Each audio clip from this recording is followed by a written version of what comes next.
Well, folks, it's another week, and that means yet another terrible episode of Ben After Dark.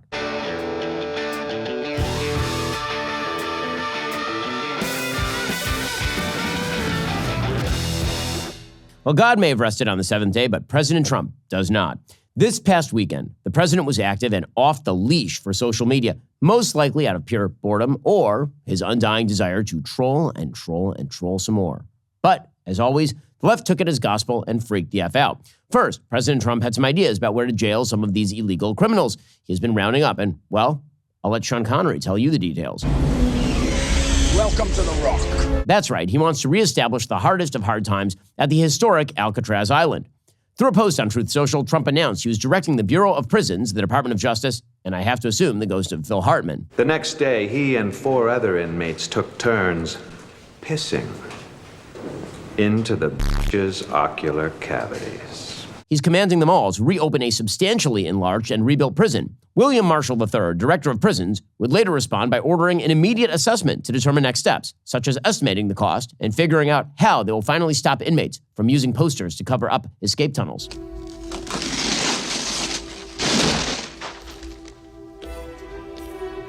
And then another Trump post, this time on X, caused a stir this weekend when the official White House account shared this picture of Trump dressed as the Pope. This was about a week after the president and first lady attended the real Pope's funeral at the Vatican, an event that brought together many important world leaders, plus one Brazilian priest who actually took a selfie with the coffin. This one's for the gram, Father. Well, former President Joe Biden was also at the funeral and was heard telling his aides, Pope Francis, I thought this was the funeral for Joe Francis. And then he pulled his shirt up and yelled, Spring break, 1972.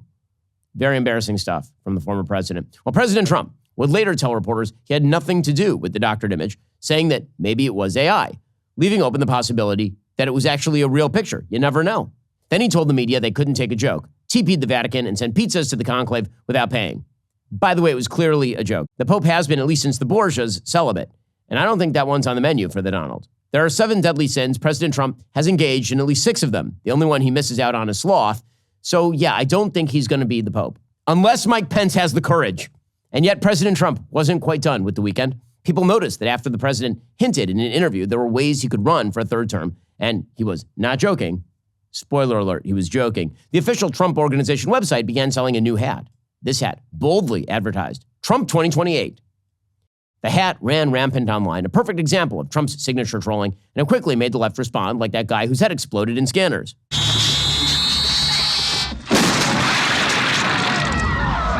Guys, Donald Trump isn't running for a third term. He's not hoping to be elected Pope. He barely cares about Alcatraz unless Michael Bay is involved. But you know what he does care about? Making idiots mad. And he is really, really good at it.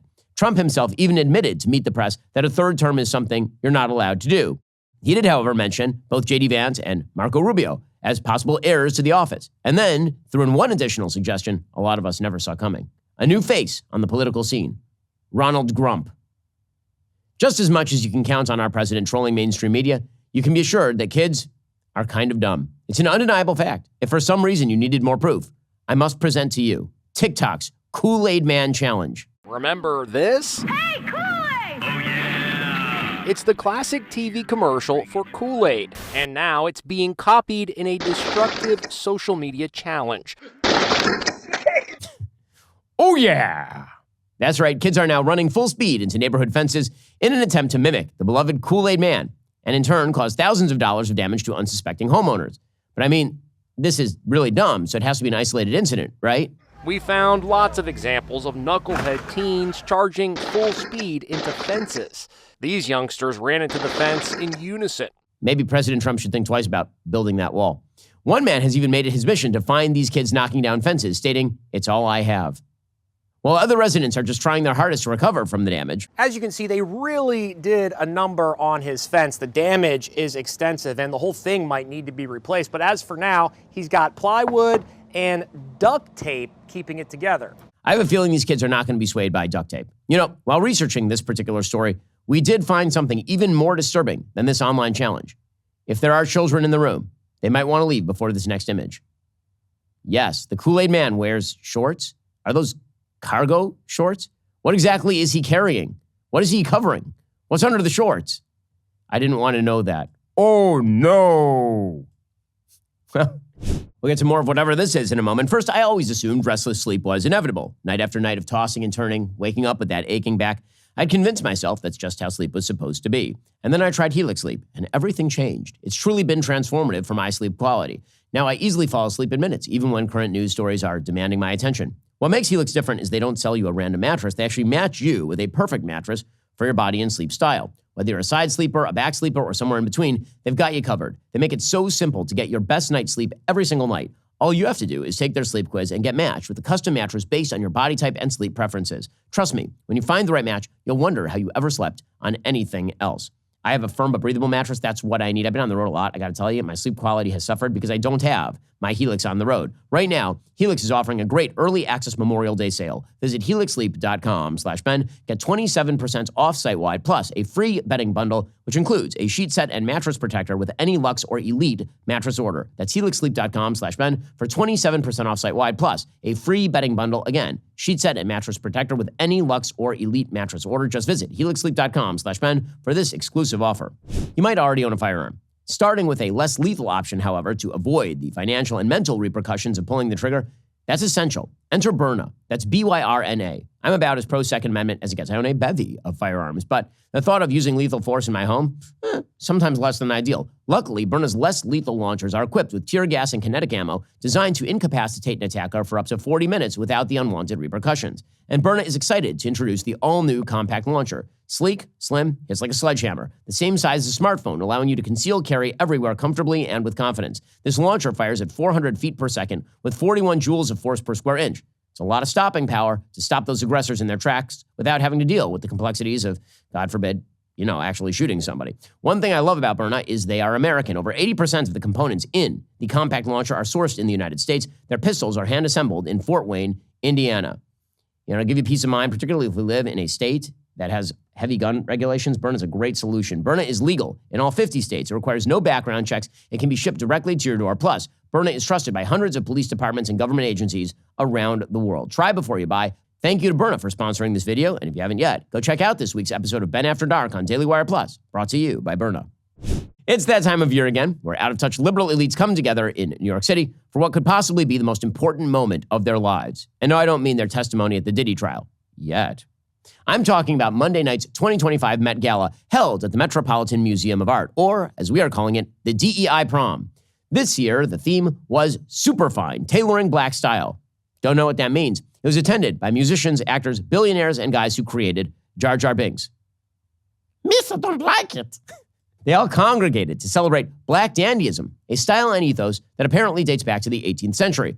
For those wondering, which I think is probably everyone, a dandy is a man who dresses sharply, has excellent manners, and is perfectly groomed. So, you might be wondering, how did the fashionista set interpret this assignment?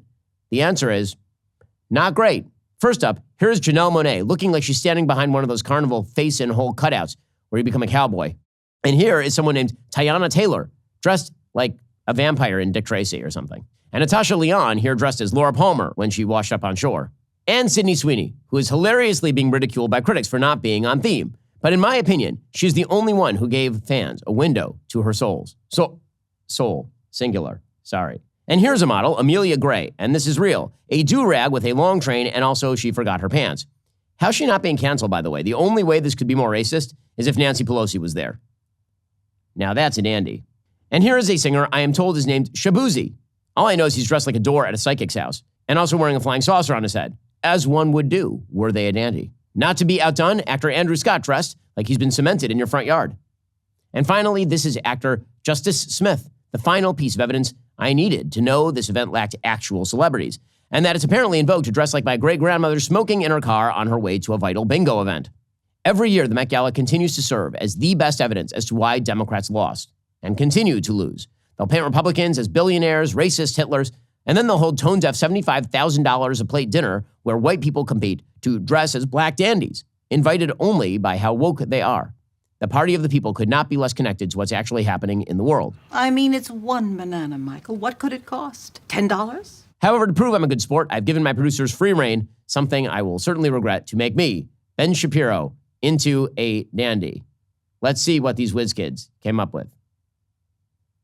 Yeah, people are getting fired. And now, Diddy Watch.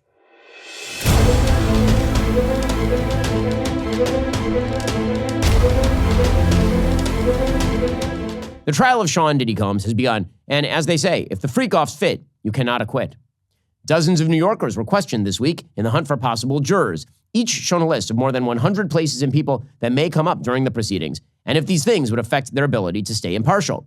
The list included celebrities like Destiny's Child Michelle Williams, weirdly, comedian Mike Myers, and Michael B. Jordan. We all hope that the B does not stand for baby oil. What exactly does Mike Myers have to do with this? Hasn't he been through enough after accidentally marrying that axe murderer? Woman! Whoa, man! Whoa, man! Combs also confirmed that he rejected a plea deal in the case, which I promise is a decision he will regret more than Justin Bieber now regrets this hangout. You know, where we hanging out and what we doing, we can't really disclose, but it's definitely a 15-year-old's dream. In court, Diddy looked much older than we are used to, now mostly gray with a large unkempt beard, while we're used to his beards usually just being R&B singers.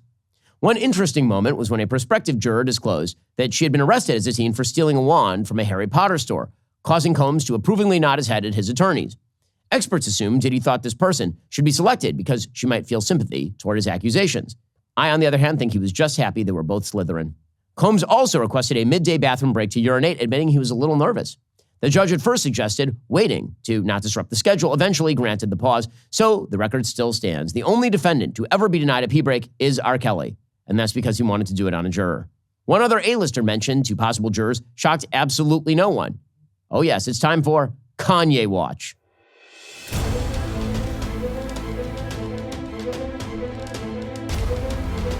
George Bush doesn't care about black people. Well, this past week, Ye sat down with Piers Morgan for what was set to be an interview about his latest antics, and at the same time, a real battle for who loves themselves more, Kanye or Piers. But things did not go as planned right off the bat. Yeah, we haven't spoken for a while. How are you? I'm doing good. I don't use the term West, you know, the whole drop the slave name idea. Okay, so we just call you yeah? Yes, sir. Menendez family Thanksgiving dinners had less tension. Let's see if they calmed it down a little. I watch what you put out on X. You've got 32 million followers, so you're one of the most followed people. See, wait. Now look right now. You're not gonna take inches off my dick, bro. Like, how many followers do I have? Well, how many is it? No, that is not going well.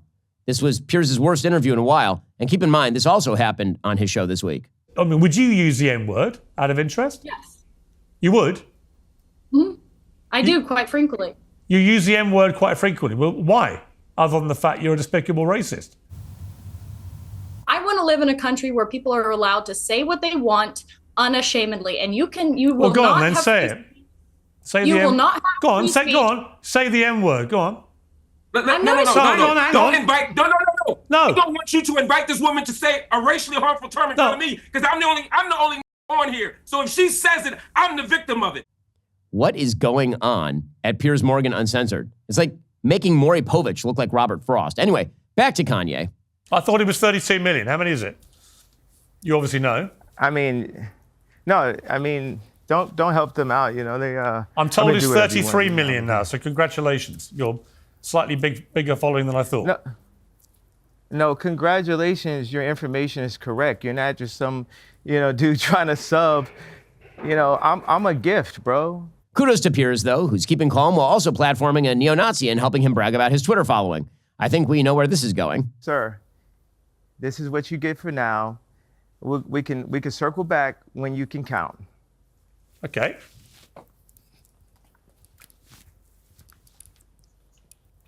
Where's he gone, Sneaker? That's it for Ye. But it's nice to meet you, Piers. He left. Piers, he walked off. You effed around with a manic-depressive Hitler lover, and you found out. Piers would go on to explain that Kanye had misled his crew for days after they flew out to Spain for him, only for Piers to now be stuck interviewing some guy named Sneeko, who's been banned from YouTube, Twitch, and Kick for apparently being a bad Kanye knockoff. Keep in mind, at one point in Piers' career, he used to interview people like Nelson Mandela.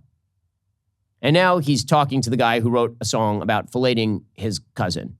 Oh wait, he didn't even write that song. Which remind me, it's now time for Dave Blunt's Watch.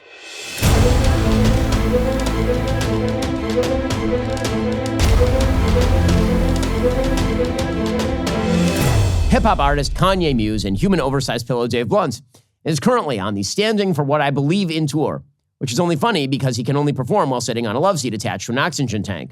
That's not a joke. Hey, Chicago, do y'all have a problem with me sitting down on this stage? Yeah. Exactly. But my ex, she did me dirty once I got my heart attached, and I'm steady on his hands. People paid to see that, guys. And he's accepting money from fans of all colors. We know this because last week, Bluntz found himself in hot water when he asked his white fans to join him in saying the N-word. Where do they think they are? On Piers Morgan Uncensored? Bluntz gave the predominantly not black crowd their own N-word pass, and, I mean, I don't know. Just watch it, I guess. Now, I know in my music I say a lot of words that they tell me I shouldn't say or I can't say. But I want everybody to know, you come to my show, you get a free motherfucking N-word pass.